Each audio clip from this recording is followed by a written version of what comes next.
ফারহানা বিথির যে এতটাই অহংকার যে তার পাশে বসেছে দেখে আমাকে ওখান থেকে তুলে দিল। আজকের ভিডিওটা দেখলে আপনারা বুঝতে পারবেন সে কতটা অহংকারী আর দেমাগী একজন মেয়ে। ফোনের মধ্যে ভিডিও দেখে আপনারা মনে করেন যে সে খুব ভালো মানুষ, কিন্তু বাস্তবে সে কেমন সেটা আজকে ভিডিওটার মাধ্যমে বুঝতে পারবেন। Hello everyone, welcome back to my page. আজকে আমরা এসেছিলাম বগুড়ার উত্তরবঙ্গ কেন্দ্রিক কন্টেন্ট ক্রিয়েটর অ্যাসোসিয়েশনের একটি মিলন মেলা। আর এখানে সব উত্তরবঙ্গের বড় বড় সেলিব্রিটিরা চলে এসেছিল। আর স্টেজে নাচতেছিল হচ্ছে ফারহানা বিথি আপুর দুইজন বান্ধবী স্মৃতি আর হচ্ছে তৃষা আপু। আর তারা তো দেখতেই পাচ্ছ উড়াধুরা ডান্স করতেছে।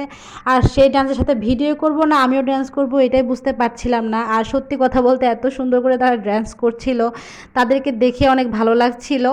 তারপর এই ভাইয়াটার ডান্সও আমার খুব ভালো লেগেছে, সে অনেক সুন্দর করে ডান্স করতেছিল আর অনেক এনজয় করছিলাম। এখানে অনেকদিন পরে এত বড় বড় কন্টেন্ট ক্রিয়েটরদের সাথে যে দেখা করতে পারবো এটা কখনোই ভাবিনি। এদের সাথে দেখা করতে পেরে আমার খুব ভালো লাগছিল।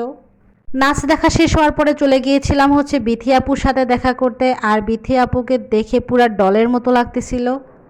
সে যে একজন গ্রামের মাটির বাড়ির মেয়ে সেটা একদম বোঝাই যাচ্ছিল না, তাকে দেখে তো এত সুন্দর লাগছিল যা বলার মতো না।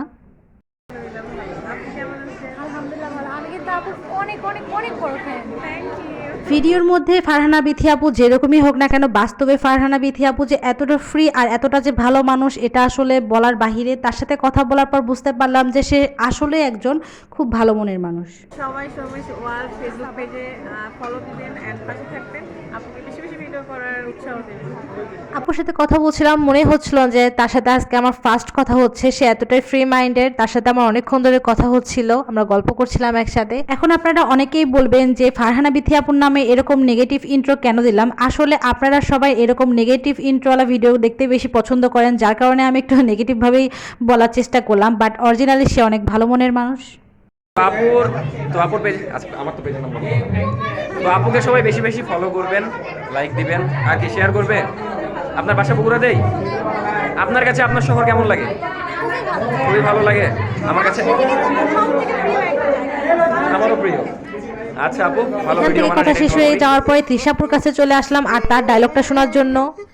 আইয়ো মা খুবই সুন্দর লাগে, আমার খুব মজা। কালকে ভাই খুশি হবেন, কেমন আছো? স্মৃতি আপু কিন্তু বাস্তবে দেখতে বেশি সুন্দর। আর এত বড় বড় সেলিব্রিটি ব্লগারদের সাথে দেখা করতে পেরে কিন্তু আমারও মনটা অনেক ভালো হয়ে গেছে। আর দেখতে পাচ্ছ স্মৃতি আপু আমাকে আদর করে দিচ্ছিল।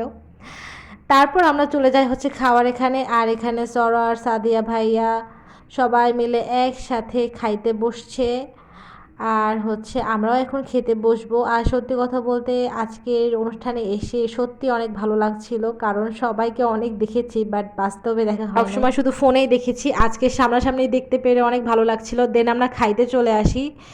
আর খাওয়ার লাস্টে আমরা চলে আসি হচ্ছে হ্যান্ড ওয়াশ করার জন্য। আর সেখানে আমি একটু কিছু পরিমাণের ভিডিও করে নিই। আজকে আমাকে দেখতে কেমন লাগছে এটা কিন্তু তোমরা অবশ্যই কমেন্ট বক্সে জানাবে। মাসুম ভাইয়ের সাথে দেখা হলো আর সে আমাকে চমলক্য বানিয়ে দিল। আপুর পেজটা সবাই ফলো করবেন, ভিডিওগুলো দেখবেন, অনেক ভালো ভালো ভিডিও করে। আর এই যে আমার ভিডিওতে যেহেতু আজকে বানিয়ে দিলাম।